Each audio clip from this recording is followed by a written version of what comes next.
ಇವತ್ತು micro finance institution ಅದರ ಪದಾಧಿಕಾರಿಗಳು, ಅಸೋಸಿಯೇಷನ್ನ ಪದಾಧಿಕಾರಿಗಳು, RBI ಸಂಸ್ಥೆಯವರು, reserve bank of India regional ಆಫೀಸರ್ಸ್ನ ಕರೆಸಿದ್ದಾರೆ. ಆಮೇಲೆ ನಬಾರ್ಡ್ನವರು,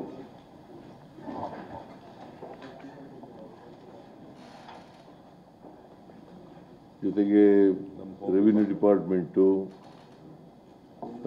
ಕೋಆಪರೇಷನ್ ಡಿಪಾರ್ಟ್ಮೆಂಟು, ಪೊಲೀಸ್ ಡಿಪಾರ್ಟ್ಮೆಂಟು, ಆಮೇಲೆ ಲಾ ಮಿನಿಸ್ಟ್ರು ಮತ್ತು ನಮ್ಮ ಫೈನಾನ್ಸ್ ಡಿಪಾರ್ಟ್ಮೆಂಟ್ನವರು, ಲಾ ಡಿಪಾರ್ಟ್ಮೆಂಟ್ನವರು ಮತ್ತು ಫೈನಾನ್ಸ್ ಡಿಪಾರ್ಟ್ಮೆಂಟ್ನವರು. ಇದರಲ್ಲಿ ಸಭೆಯಲ್ಲಿ deputy chief minister HK Patil ಅವರು, ಮತ್ತು ನಮ್ಮ ಹೋಮ್ ಮಿನಿಸ್ಟ್ರು, ರೆವಿನ್ಯೂ ಮಿನಿಸ್ಟ್ರು, ನಮ್ಮ ಪೊಲಿಟಿಕಲ್ ಸೆಕ್ರೆಟರಿ ನಜೀರ್ ಅಹಮದ್, ಗೋವಿಂದರಾಜು ಅವರೆಲ್ಲರೂ ಕೂಡ ಭಾಗವಹಿಸಿದರು. ಪೊಲೀಸ್ ಕಡೆಯಿಂದ DG ಮತ್ತು ಇತರ ಪೊಲೀಸ್ನವರೆಲ್ಲ ಬಂದಿದ್ದರು. ರೆವಿನ್ಯೂ ಮಿನಿಸ್ಟ್ರು ಇದ್ದರು, ರೆವಿನ್ಯೂ ಅಧಿಕಾರಿಗಳೆಲ್ಲ ಇದ್ದರು, ಫೈನಾನ್ಸ್ ಡಿಪಾರ್ಟ್ಮೆಂಟ್ನವರೆಲ್ಲ ಇದ್ದರು. ನಾನು ಮೊದಲಿಗೆ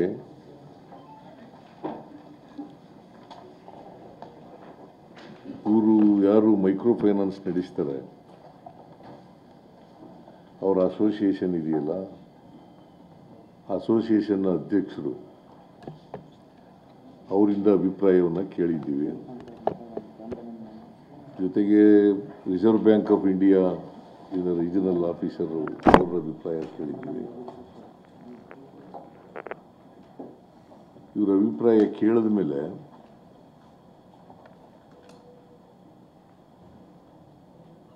ಯಾರೂ ಕೂಡ ಸಾಲ ಕೊಡಬೇಡಿ ಅಂತ ನಾವು ಹೇಳಲ್ಲ, ವಸೂಲು ಮಾಡಬೇಡಿ ಅಂತ ಹೇಳಲ್ಲ. ಆದರೆ ವಸೂಲು ಮಾಡುವಾಗ ಕಿರುಕುಳ ಕೊಡಬಾರ್ದು, ಯಾರಿಗೂ ಎರಾಶ್ ಮಾಡಬಾರ್ದು.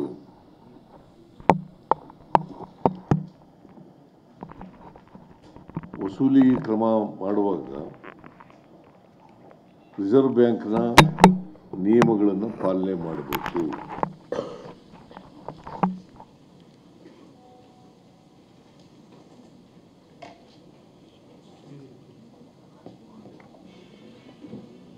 ಕಾನೂನು ಏನು ಹೇಳ್ತದೆ ಅದಕ್ಕಿಂತ ಹೆಚ್ಚಾಗಿ ಬಡ್ಡಿಯನ್ನು ವಸೂಲು ಮಾಡಬಾರ್ದು. ಆಮೇಲೆ 5 ಗಂಟೆ ನಂತರ ವಸೂಲಿಗೆ ಹೋಗಬಾರ್ದು. ಆಮೇಲೆ ಔಟ್ಸೋರ್ಸಿಂಗ್ ಮಾಡಿ ವಸೂಲು ಮಾಡ್ತಕ್ಕಂಥ ಕ್ರಮವನ್ನು ವಿರೋಧ ಮಾಡಿದ್ದೀವಿ. ಅದನ್ನು ಮಾಡಬಾರ್ದು. ಔಟ್ಸೋರ್ಸಿಂಗ್ ಏನು ಮಾಡ್ತಾರೆ, ಈಗ ಔಟ್ಸೋರ್ಸಿಂಗ್ ಕೊಟ್ಬಿಡೋದು ವಸೂಲಿಗೆ, ಗೂಂಡಾಗಳನ್ನು ಬಳಕೆ ಮಾಡೋದು, ರೌಡಿಗಳನ್ನು ಬಳಕೆ ಮಾಡೋದು, ಅದನ್ನು ಮಾಡಬಾರ್ದು.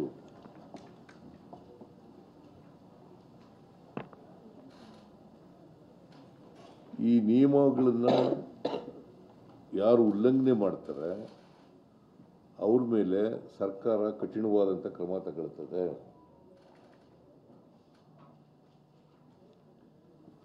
ಜೊತೆಗೆ ಇವತ್ತು ಮೈಕ್ರೋ ಫೈನಾನ್ಸಿಂಗ್ ಇನ್ಸ್ಟಿಟ್ಯೂಷನ್ಗಳಿರ್ಬೋದು, ಮನಿ ಲೆಂಡರ್ಸ್ ಆಕ್ಟ್ ಇರ್ಬೋದು, ಪಾನ್ ಬ್ರೋಕರ್ಸ್ ಆಕ್ಟ್ ಇರ್ಬೋದು,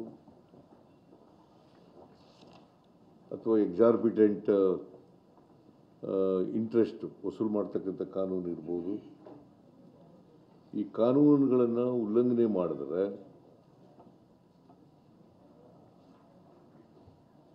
ನಾವು ಮುಲಾಜಿಲ್ದೇನೆ ಅವ್ರ ಮೇಲೆ ಕ್ರಮ ತಗೊಳ್ತೀವಿ.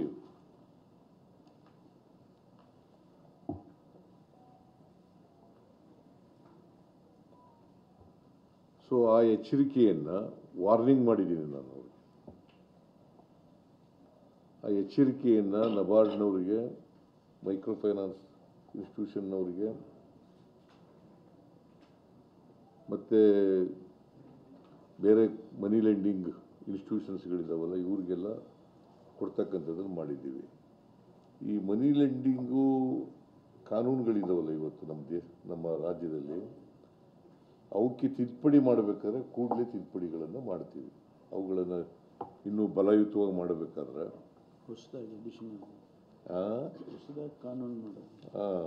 ಮಾಡ್ತೀವಿ.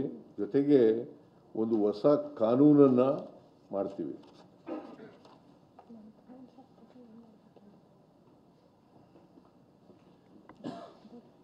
ಹೊಸ ಕಾನೂನನ್ನು ಮಾಡ್ತೀವಿ. Only with N interest to give protection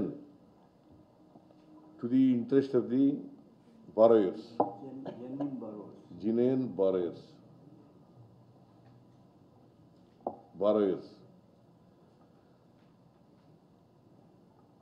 ಮತ್ತೆ ಲೈಸೆನ್ಸ್ ಇಲ್ಲದೇನೆ ಯಾರು ಕೂಡ ಮನಿ ಲೆಂಡಿಂಗ್ ಮಾಡಕೂಡದು.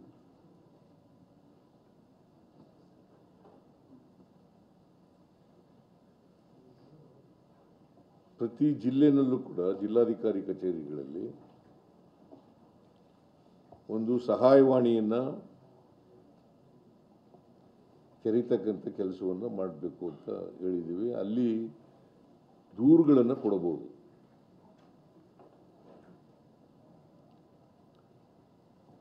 ಆ ದೂರುಗಳ ಮೇಲೆ ಪೊಲೀಸ್ನವರು ದೂರುಗಳನ್ನು ಕೊಟ್ಟರೆ ಅಥವಾ ಸುವೋಮೋಟೋ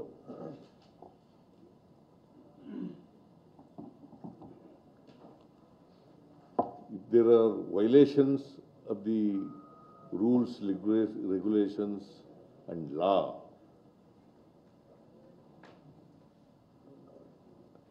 ಅಂತ ಕಡೆ ಸುವೋಮೋಟೋ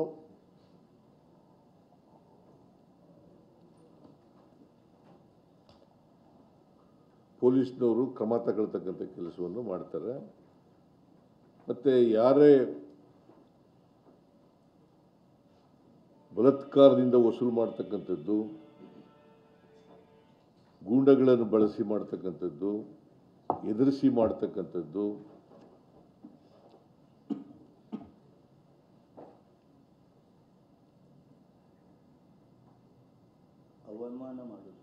ಅವಮಾನ ಮಾಡ್ತಕ್ಕಂಥದ್ದು, ಅಗೌರವ ಮಾಡ್ತಕ್ಕಂಥದ್ದು,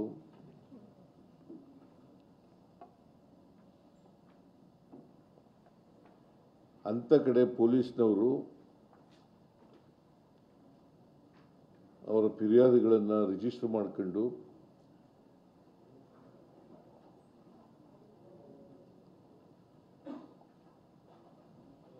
ಕಾನೂನು ರೀತಿಯ ಕ್ರಮ ತಗೊಳ್ತಕ್ಕಂಥ ಕೆಲಸವನ್ನು ಪೊಲೀಸ್ನವರು ಮಾಡಬೇಕು ಅಂತೇಳಿ ತೀರ್ಮಾನ ಮಾಡಿದ್ದೀವಿ.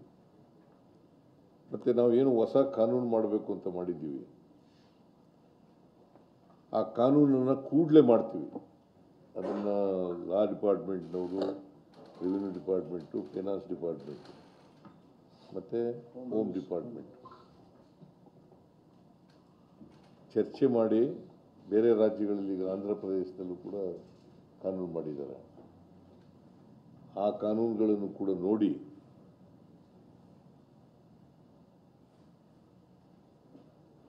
ಕೂಡಲೇ ಆ ಕಾನೂನನ್ನು ಸುಗ್ರೀವಾಜ್ಞೆ ಮೂಲಕ ಮಾಡ್ತಕ್ಕಂಥದ್ದನ್ನು ಮಾಡ್ತೀವಿ.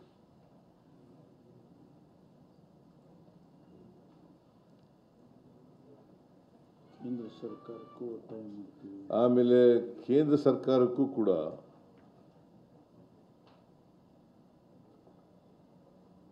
ಈ ಕಿರುಕುಳವನ್ನು ತಪ್ಪಿಸಲಿಕ್ಕೆ,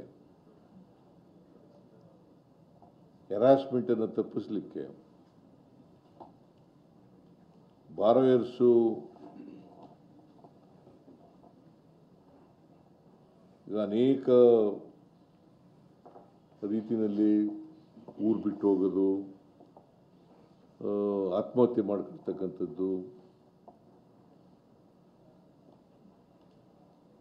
ಅಥವಾ ಬೇರೆ ಇನ್ಯಾವುದೇ ರೀತಿಯಲ್ಲಿ ಕಿರುಕುಳ ಅನುಭವಿಸ್ತಕ್ಕಂಥದ್ದು, ಇದಕ್ಕೆಲ್ಲ ತಡೆ ಮಾಡಲಿಕ್ಕೆ ಕೇಂದ್ರ ಸರ್ಕಾರನೂ ಕೂಡ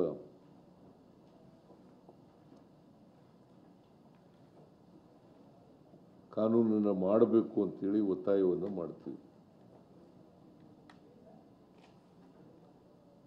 ಯಾಕಂತಂದರೆ ಇದು ರಿಸರ್ವ್ ಬ್ಯಾಂಕ್ನಲ್ಲೇ ಮೈಕ್ರೋ ಫೈನಾನ್ಸಸ್ಗಳೆಲ್ಲ ರಿಸರ್ವ್ ಬ್ಯಾಂಕ್ನ ಅಡಿನಲ್ಲಿ ಬರ್ತಕ್ಕಂಥದ್ದು.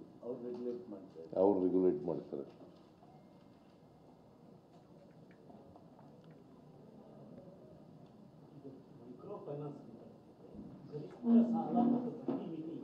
ಅಲ್ಲ, ಅದು ಈಗ ನಾನು ಒಂದು ಇಲಸ್ಟ್ರೇಷನ್ ನೋಡಿದೆ. ಆ ಇಲಸ್ಟ್ರೇಷನಲ್ಲಿ 17.07% ಜಾಸ್ತಿ ಬಡ್ಡಿ ವಸೂಲು ಮಾಡಬಾರ್ದು ಅಂತ ಇದೆ. ಒಂದು ಇಲಸ್ಟ್ರೇಷನ್ ಅಂದರೆ 20,000 ರೂಪಾಯಿ ಸಾಲ ಕೊಟ್ಟರೆ ಅದು ಏನಾಗುತ್ತೆ, ಕೆಲವು ಎಕ್ಸಾರ್ಬಿಟೆಂಟಾಗಿ 21%, 24%, 29%, 28% ಈ ಥರ ಮಾಡ್ತಾ ಇದ್ದಾರೆ. ಅದರ ನಿಯಂತ್ರಣ ಇಲ್ಲ.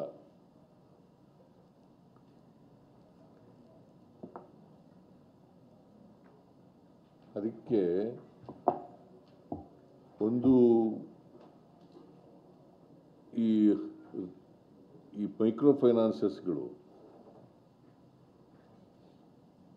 ಈಗ ರಿಸರ್ವ್ ಬ್ಯಾಂಕ್ನವರೇ ಅಲೋ ಮಾಡಿಬಿಟ್ಟಿದ್ದಾರೆ.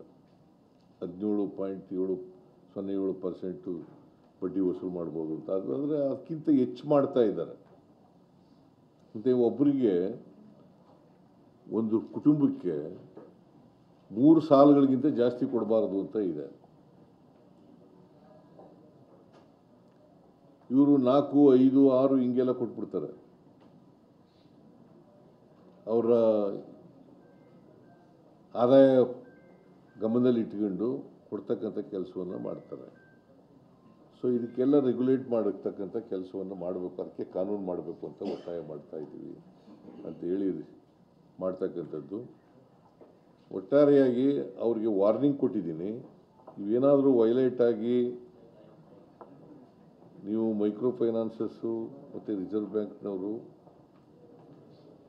ಅವರು ರೆಗ್ಯುಲೇಟ್ ಮಾಡದೆ ಹೋದರೆ the state government will step ಇನ್.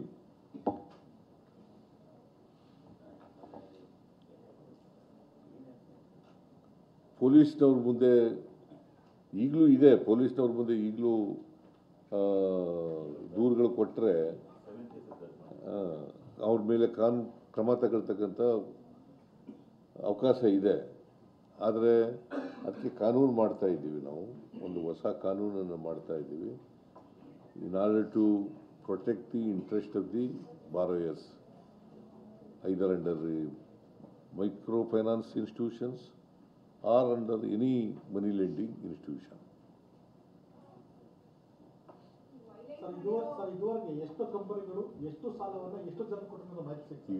ಈಗ ಸುಮಾರು 39,000ಕ್ಕಿಂತ ಹೆಚ್ಚು ಔಟ್ಸ್ಟ್ಯಾಂಡಿಂಗ್ ಲೋನ್ ಇದೆ ಅಂತ ಎಲ್ಲ ಹೇಳ್ತಾ ಇದ್ದಾರೆ. 39,000ಕ್ಕಿಂತ ಹೆಚ್ಚು. ಕೈ ಸಾಲ ಅಲ್ಲಪ್ಪ, 59,000 ನಂಬರ್ ಆಫ್ ಸಾರಿ, ಇದು ಹಣ ಸರ್ 59,367.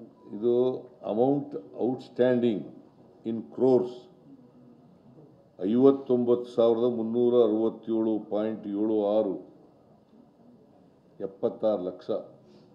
59,367 ಕೋಟಿ 76 ಲಕ್ಷ. ಇದು number of outstanding accounts 1,09,88,332.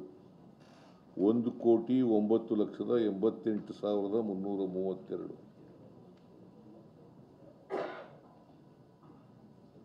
15% of the state.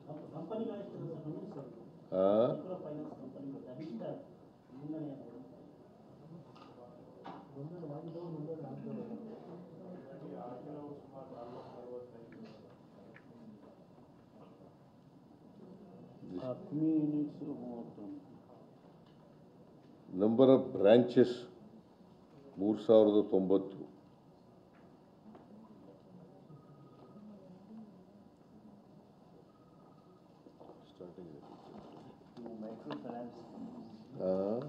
Micro finance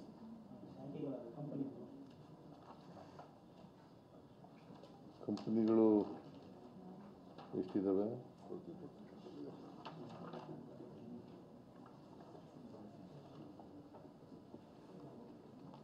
MFI 31 ಇದೆ. District MFI 31. ಸಾಹೇಬ್ ಹೇಳ್ದಂಗೆ 33,090 ಬ್ರಾಂಚ್ಗಳಿದ್ದಾವೆ. ಎಂಪ್ಲಾಯೀಸು 37,967 ಇದ್ದಾರೆ.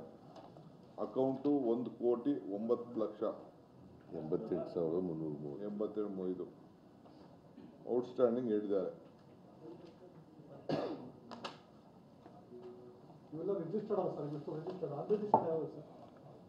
ರಿಜಿಸ್ಟರ್ಡ್ ಭಾಳ ಇದ್ದಾವೆ.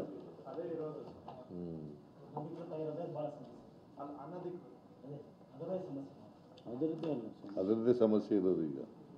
ಅದಕ್ಕೆ ಈ ಕಾನೂನು ತರ್ತಾ ಇರೋದು ನಾವು. ಈ ಕಾನೂನು ತರ್ತಾ ಇರೋದು ಟು ರೆಗ್ಯುಲೇಟ್ ಅನ್ರಿಜಿಸ್ಟರ್ಡ್ ಇದಾವೆಲ್ಲ ಫೈನಾನ್ಷಿಯಲ್ ಇನ್ಸ್ಟಿಟ್ಯೂಷನ್ಸು ಅವನ್ನ ಕಂಟ್ರೋಲ್ ಮಾಡೋಕ್ಕೋಸ್ಕರ.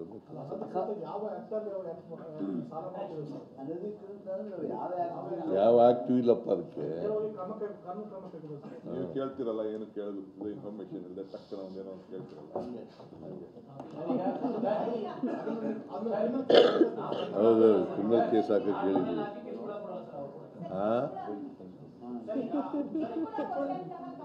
ಒಬ್ಬರು ಕೇಳ್ರಯ್ಯ, ತಾಳೆ ಇವು ಹೆಣ್ಮಗಳು ಹುಡುಗಿ ಕೇಳಿ, ಆಮೇಲೆ ನೀವು ಕೇಳೋದು.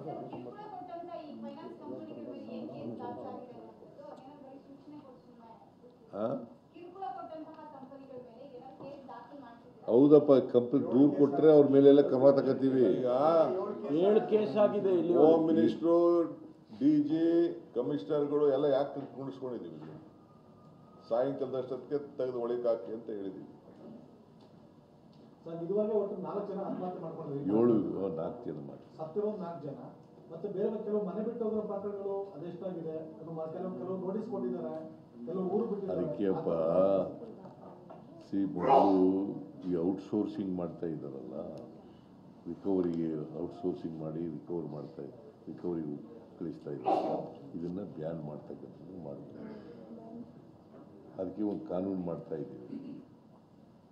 ಕಾನೂನು ಮಾಡಿ ಇಂಥವೆಲ್ಲನೂ ಕೂಡ ಯಾವ್ಯಾವ ಇಲ್ಲೀಗಲ್ ಆಗಿದ್ದಾವೆ, ಇಲ್ಲೀಗಲ್ ಆಗಿ ವಸೂಲಿ ಮಾಡ್ತಕ್ಕಂಥ ವಿಧಾನಗಳನ್ನು ಅನುಸರಿಸ್ತಾ ಇದ್ದಾರೆ, ಅವೆಲ್ಲನೂ ಕೂಡ ನಿಲ್ಲಿಸ್ತಕ್ಕಂಥ ಕೆಲಸ ಮಾಡ್ತಾರೆ. ಈಗ ತಾವು ತರ್ತಾ ಇರೋ ಕಾನೂನಲ್ಲಿ ಯಾವ ಅಂಶಗಳು ಕಿರುಕುಳ ಆಗೋದು ತಪ್ಪಿಸ್ತವೆ ಅಂತ, ಅದರ ಪರಿಣಾಮಕಾರಿ ನಿಯಮಗಳು ಯಾವ್ದಾದ್ರು ಇದೆ ಸರ್? ಈಗ ರಿಕವರಿ ಆಗಿ ಅವಮಾನ ಆಗಿ ಸೂಯಿಸೈಡ್ ಮಾಡ್ಕೊಳ್ತಕ್ಕಂಥದ್ದು, ಅವ್ರಿಗೆ ಈಗ 5 ಗಂಟೆ ಮೇಲೆ ಹೋಗಿಲ್ಲ ಅಂತ ಇದ್ದಾರೆ. 5 ಗಂಟೆ ಮೇಲೆ ಹೋಗಿ ವಸೂಲು ಮಾಡಲಿಕ್ಕೆ ಹೋಗೋದು, ಆಮೇಲೆ ಸೀಜ್ ಮಾಡೋದು, ಬೀಗ ಹಾಕೋದು, ಇಂಥವೆಲ್ಲನೂ, ಆಮೇಲೆ ಊರು ಬಿಟ್ಟು ಹೋಗ್ತಕ್ಕಂಥದ್ದು, ಇಂಥವನ್ನೆಲ್ಲ ಈ ಬಲಾತ್ಕಾರ ಮಾಡೋದ್ರಿಂದ ತಾನೇ ಅವರೆಲ್ಲ ಹೋಗೋದು. ಇದನ್ನೆಲ್ಲ ನಿಲ್ಲಿಸಲಿಕ್ಕೆ ಇವೆಲ್ಲ ಕಾನೂನು ಮಾಡ್ತಾರೆ. ಈಗ ಎಲ್ಲ ಇಷ್ಟು ಇನ್ಸಿಡೆಂಟ್ ಆಗಿರೋಂಥ ಹಿನ್ನೆಲೆಯಲ್ಲಿ ಎಷ್ಟು ಕಂಪ್ನಿ ವಿರುದ್ಧ ಕೇಸ್ ದಾಖಲಾಗಿದೆ ಸರ್? ಏನು ಕ್ರಮ ಆಗಿದೆ ಅಂತ? ಈಗಾಗಲೇ 7 ಕೇಸ್ಗಳು ಆಗಿದ್ದಾವೆ. ಇಲ್ಲಿವರೆಗೆ 7 ಕೇಸ್ ಆಗಿದ್ದಾವೆ ಸರ್ ಅವ್ರ ಮೇಲೆ ಏನು ಕ್ರಮ ಅವ್ರ ಮೇಲೆ ಏನು ಕ್ರಮ ಆಗಿದೆ? ಆಗಿದೆ ಈಗ 7 ಕೇಸ್ ದೂರು ದಾಖಲಾಗಿದ್ದಾವಲ್ಲ ಸರ್, ಅವ್ರ ಮೇಲೆ ಏನು ಕ್ರಮ ಆಗಿದೆ ಅಂತ? ಇನ್ನು ಪೊಲೀಸ್ಗೆ ಪವರ್ ಇಲ್ವಾ ಅಥವಾ ಯಾವ ರೀತಿ ಅಂತ? ಅದಕ್ಕೆ ಕಾನೂನು ಮಾಡ್ತಾ ಇರೋದಪ್ಪ. ಈ ಕಾನೂನು ಮಾಡಿ ಕಠಿಣವಾಗಿ ಸ್ಟಿಂಜೆಂಟ್ ಲಾ ಮಾಡ್ತಾ ಇದ್ದೀವಿ. ಅಂದ್ರೆ ನಮ್ಮ ಶಿಕ್ಷೆ ಏನಾದ್ರು ಇರುತ್ತಾ ಅಥವಾ ಮಾನಿಟರಿ ಶಿಕ್ಷೆ ಮಾತ್ರ ಇರುತ್ತಾ ಸರ್? ಈ ಥರ ಯಾರಾದರೂ ಕಿರುಕುಳ ಕೊಟ್ಟವ್ರಿಗೆ ಕಂಪ್ನಿ ಕ್ಲೋಸ್ ಮಾಡುವಂಥದ್ದು ಏನಾದರೂ ಆಗುತ್ತಾ? ಅದನ್ನು ಕಾನೂನಲ್ಲಿ ಯೋಚನೆ ಮಾಡಿ ಅಂದ್ರೆ ನಮ್ಮ ಕಠಿಣ ಕ್ರಮ ಕೈಗೊಂಡ್ರೆ ಅಟ್ಲೀಸ್ಟ್ ಎದುರ್ತಾರೆ ಅನ್ನೋದಕ್ಕೆ ಕೂಡ ಒಂದು ಅಭಿಲಾಷೆ ಸರ್. ಯಾಕಂದ್ರೆ ಈಗ ಎದುರಿಸಲಿಕ್ಕೆ ಮಾಡೋದು. ಈಗ ಆತ್ಮಹತ್ಯೆ ಮಾಡ್ಕೊಂಡು ಕೂಡ ಏನು ಸಾಲ ಕೊಡೋರಿಗೆ ಹರಾಸ್ಮೆಂಟ್ ಕ್ರಮಗಳನ್ನು ಉಪಯೋಗಿಸ್ಬಾರ್ದು ಅಲ್ವಾ? ವಸೂಲಿ ಮಾಡುವಾಗ ಅವರಿಗೆ ಕಿರುಕುಳ ಕೊಡ್ತಕ್ಕಂಥ ರೀತಿಯಲ್ಲಿ ಮಾಡಬಾರ್ದು. ಈಗ ದೊಡ್ಡ ದೊಡ್ಡ ಇಂಡಸ್ಟ್ರಿಯಲಿಸ್ಟ್ಗಳೆಲ್ಲ ಇರ್ತಾರೆ, ಬ್ಯಾಂಕ್ನಲ್ಲಿ ಸಾಲ ತಗೊಂಡಿರ್ತಾರೆ, ಅವ್ರಿಗೆಲ್ಲ ಎಂಥದ್ದು ಮನ್ನಾ ಮಾಡಿಬಿಡೋದು, ರೇಟ್ ಆಫ್ ಮಾಡಿಬಿಡ್ತಾರೆ. ಕಡಿಮೆ ರೇಟ್ ಆಫ್ ಇಂಟ್ರೆಸ್ಟು ಕೂಡ ಕಡಿಮೆ ಇರ್ತದೆ. 2%, 3%, 4% ಇರ್ತದೆ. ಸೊ ಇವ್ರಿಗೆ ಇರೋದಿಲ್ಲ, ಇವ್ರಿಗೆ ಇರೋದಿಲ್ಲ. 20%, 24%, 25%, 29% ಹಿಂಗೆ ವಸೂಲು ಮಾಡ್ತಾ ಇರ್ತಾರೆ. ಆಮೇಲೆ ಅಸಲು ಇದ್ದ ಈಗ ಈ ದಾಮ್ದು ಪುಟ್ ಅಂತ ಒಂದು ಪ್ರಿನ್ಸಿಪಲ್ ಇದೆ, ದಾಮ್ದು ಪಟ್ ಅಂತ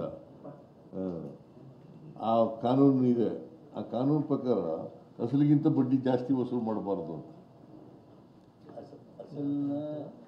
ಅದು ಅಂದರೆ 4,000 7,000 ಅಸಲು ತಗೊಂಡಿದ್ರೆ ಬಡ್ಡಿ 2,000ಗಿಂತ ಜಾಸ್ತಿ ಆಗಬಾರ್ದು. ಸ್ಥಗಿತ ಮಾಡಿ ಅಂತ ಆದೇಶ ಮಾಡ್ತಾರೆ ಸರ್. ವಸೂಲಾತಿಯನ್ನು ಸ್ಥಗಿತ ಮಾಡಿ ಅಂತ ಆದೇಶ ಮಾಡ್ತಾರೆ. ಹಂಗೆ ಮಾಡಕ್ ಬರಲ್ಲ. ಕಿರುಕುಳ ಕೊಟ್ಟವರ ವಿರುದ್ಧ ಮೊದಲನೇ ಕ್ರಮನ ಅಥವಾ ಸಂಸ್ಥೆಯ ಮುಖ್ಯಸ್ಥರ ವಿರುದ್ಧನೂ ಕ್ರಮ ಆಗುತ್ತೆ? ಎಲ್ಲರ ಮೇಲೂ ಕ್ರಮ ಎರಡೂ ಮಾಡ್ತೀವಿ. ಕಿರುಕುಳ ಪಟ್ಟವರು, ಕಿರುಕುಳ ಈಗ ನಿಮಗೆ ವೈಕೇರಿಯಸ್ ಲಿಯಬಿಲಿಟಿ ಗೊತ್ತಾ? ನಿಮಗೆ ಲಾಪ್ ಟಾರ್ಟ್ಸ್ನಲ್ಲಿ ವೈಕೇರಿಯಸ್ ಲಿಯಬಿಲಿಟಿ ಅಂತ ಇದೆ. ಈಗ ಡ್ರೈವರು ಆಕ್ಸಿಡೆಂಟ್ ಮಾಡಿದ್ರೆ ಆ ಕಾರ್ನ ಓನರ್ ಇದ್ದಾನಲ್ಲ, ಅವನು is also will be held responsible.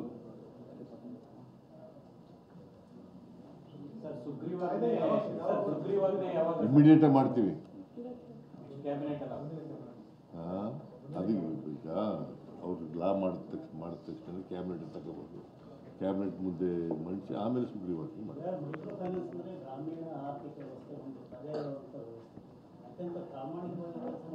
ಅದಕ್ಕೆ ಅದನ್ನು ಪೂರ್ಣ ಅದನ್ನು ನಿಲ್ಸಕ್ಕೆ ಹೋಗಲ್ಲ ನಾವು. ಯಾಕಂತಂದರೆ ಸೊಸೈಟಿನಲ್ಲಿ ಬ್ಯಾಂಕ್ನಿಂದಲೇ ಸಾಲ ತಗೊಳಕ್ಕಾಗಲ್ಲ, ಎಲ್ಲರೂ ಬ್ಯಾಂಕ್ನಲ್ಲೇ ಸಾಲ ಸಿಗೋದಿಲ್ಲ.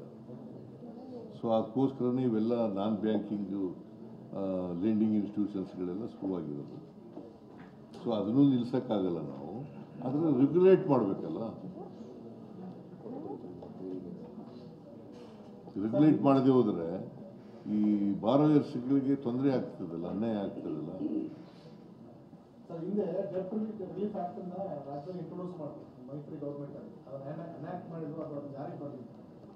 ಇಂಟ್ರೊಡ್ಯೂಸ್ ಮಾಡೋದು ಡೆಟ್ ರಿಲೀಫ್ ಆಕ್ಟ್ ಋಣಮುಕ್ತ ಕಾಯ್ದೆ ಮೈತ್ರಿ ಗೌರ್ಮೆಂಟ್ ಈಗ ಅದೆಲ್ಲ ಚರ್ಚೆ ಕಾನೂನು ಮಾಡ್ತಾ ಇದೀವಿ, ಹೊಸ ಕಾನೂನು ಅಂತಂದ್ರೆ ಏನೆಲ್ಲ ಸುತ್ತಾ ಇದ್ದೀರಿ.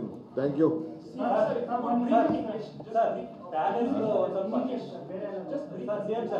ಪ್ಯಾಲೇಸ್ TDR ಮತ್ತೆ ಅವರು ಪ್ರೆಸ್ ಮೀಟ್ ಎಲ್ಲ ಮಾಡಿ ರಾಣಿ ಅವರು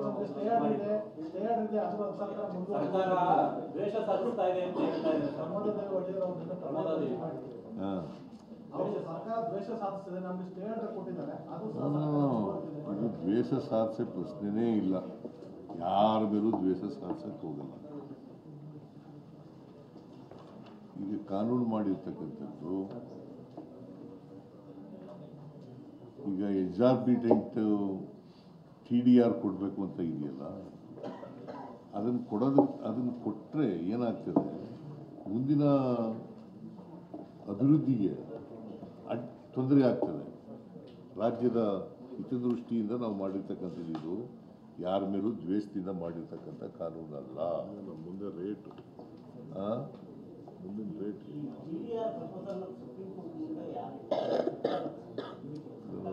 ಸುಪ್ರೀಂ ಕೋರ್ಟ್ ಏನಾರ ಮಾಡಲಿರಿ.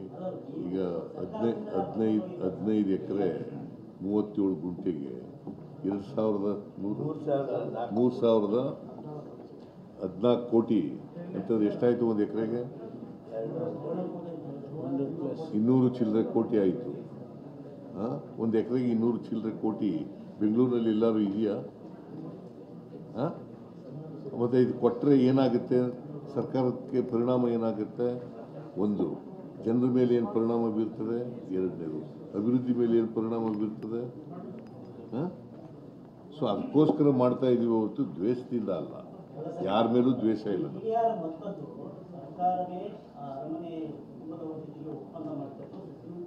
ಅಲ್ಲ, ಹಾಗಂತಾರೆ TDR ಕೊಡಬಾರ್ದು ಅಂತಲ್ಲ, TDR ಕೊಡ್ತೀವಿ ಅಂತ ಹೇಳೋದು ನಿಜ. ಬಟ್ ಈ ಪ್ರಮಾಣದಲ್ಲಿ ಕೊಡ್ತೀವಿ ಅಂತ ಹೇಳಿದ್ವಾ? ಅದಕ್ಕೆ ನಾವು ನೋಡಪ್ಪ, we are not in a position to pay. the TDR to this extent. ಗೊತ್ತಾಯ್ತಾ? ಈಗ ನಾವು ಮಾಡ್ತಾ ಇರೋದು ಏನು, ರಸ್ತೆಗಲ್ವಾ ತಗೊಂಡಿರೋದು, ರಸ್ತೆ ಅಗಲೀಕರಣ ಮಾಡೋಕ್ಕೆ. ಯಾರಿಗೋಸ್ಕರ ಮಾಡ್ತಾ ಇರೋದು ರಸ್ತೆನ ಅಗಲೀಕರಣ? ಜನರಿಗೋಸ್ಕರ ಅಲ್ವಾ?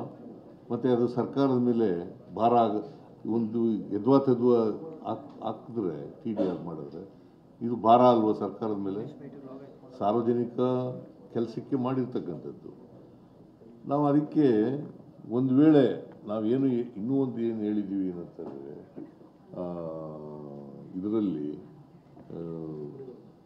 ಆರ್ಡಿನೆನ್ಸ್ನಲ್ಲಿ ಏನು ಹೇಳಿದ್ದೀವಿ ಅಂತಂದರೆ, ಒಂದು ವೇಳೆ ನಿಮಗೆ TDR ನಾವು ಕೊಡೋಕ್ಕಾಗೋದಿಲ್ಲ, ಗೌರ್ಮೆಂಟ್ ಕೊಡೋಕ್ಕಾಗಲ್ಲ, ನಾವು ಅಬಾಂಡನ್ ಮಾಡಿಬಿಡ್ತೀವಿ ಪ್ರಾಜೆಕ್ಟ್ನೇ ಅಂತಾಗಿ.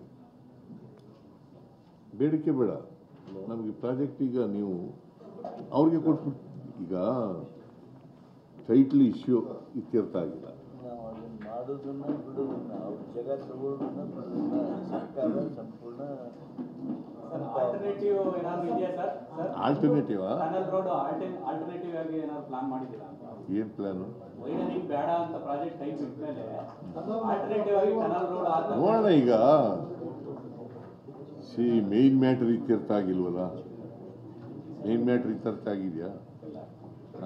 ನಮಗೆ ಹೈಕೋರ್ಟ್ನಲ್ಲಿ ನಮ್ಮ ಪರ ಆಗಿದೆ, ಸುಪ್ರೀಂ ಕೋರ್ಟ್ಗೆ ಹೋಗಿದ್ದಾರೆ ಅವರು. ಸುಪ್ರೀಂ ಕೋರ್ಟ್ನಲ್ಲಿ ಸ್ಟೇಟಸ್ ಕೋ ಬಿ ಮೇಂಟೈನ್ಡ್ ಅಂತ ಹೇಳಿದ್ದಾರೆ. That means to say title issue is not been decided by the Supreme Court. So ಅದರಿಂದ ನೋಡಿ, ಯಾರ ವಿರುದ್ಧನೂ ದ್ವೇಷ ಇಲ್ಲ. ಮುಂದಿನ ದಿನಗಳಲ್ಲಿ ನಮ್ಮ ಅಭಿವೃದ್ಧಿಗೆ ತೊಂದರೆ ಆಗಬಾರ್ದು, ರಾಜ್ಯದ ಅಭಿವೃದ್ಧಿಗೆ ತೊಂದರೆ ಆಗಬಾರ್ದು ಅನ್ನೋ ಕಾರಣದಿಂದ ಮಾಡಿದ್ದೀವಿ ಹೊರತು ಬೇರೆ ಏನಲ್ಲ. ಇದು 96ನಲ್ಲೇ ಅಕ್ವೈರ್ ಆಗಿರೋದು, 96ನಲ್ಲಿ.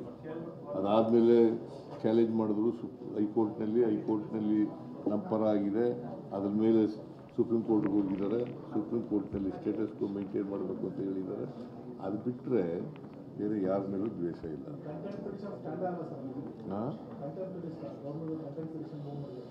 ಯಾವುದು ನೋಡೋಣ, ಅದಕ್ಕೆ ಕೋರ್ಟ್ನಲ್ಲಿ ನಾವು ಫೈಟ್ ಮಾಡ್ತಾ ಇದ್ದೀವಿ, ನೋಡೋಣ. Okay, thank you.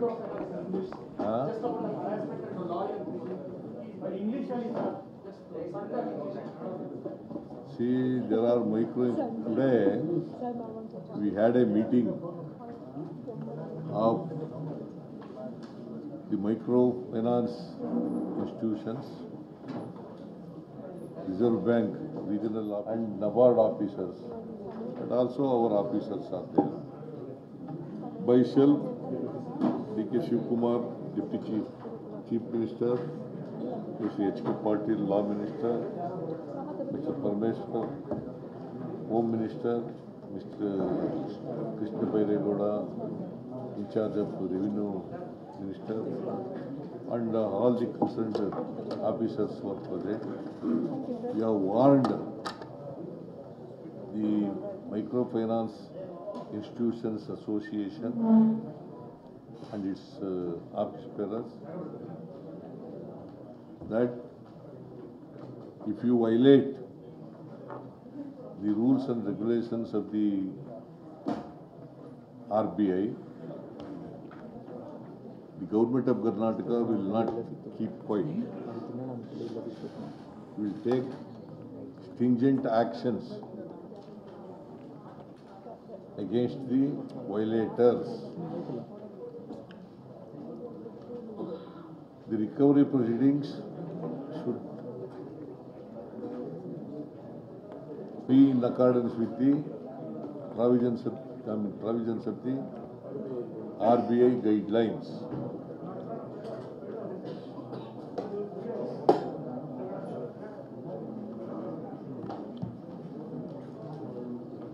There are guidelines by RBI. I do not want to read all those guidelines. But these guidelines should be followed by the microfinance institutions. And the Reserve Bank should also monitor these guidelines, and we will going to amend the existing laws, and also we will bring new legislation in order to protect the interest of the borrowers, genuine borrowers, by the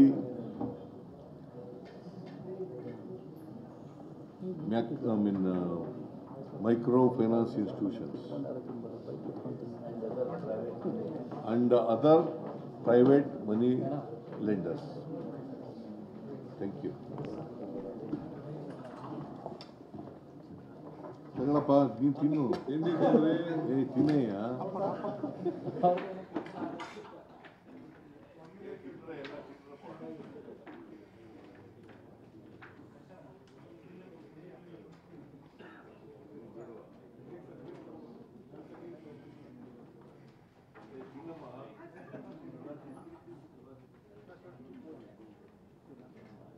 Immediately we will bring a new law and ordinance will issue.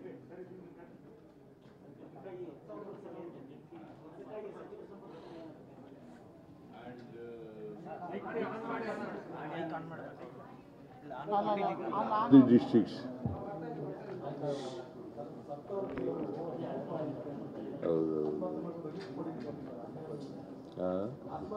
ನೋಡೋಣ, you will consider.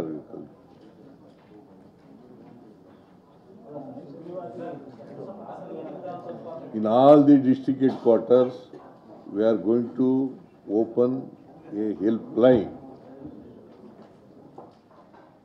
and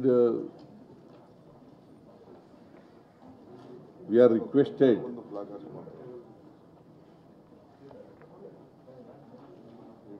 those who are suffered by the microfinance institutions, immediately they should lodge a complaint before the police.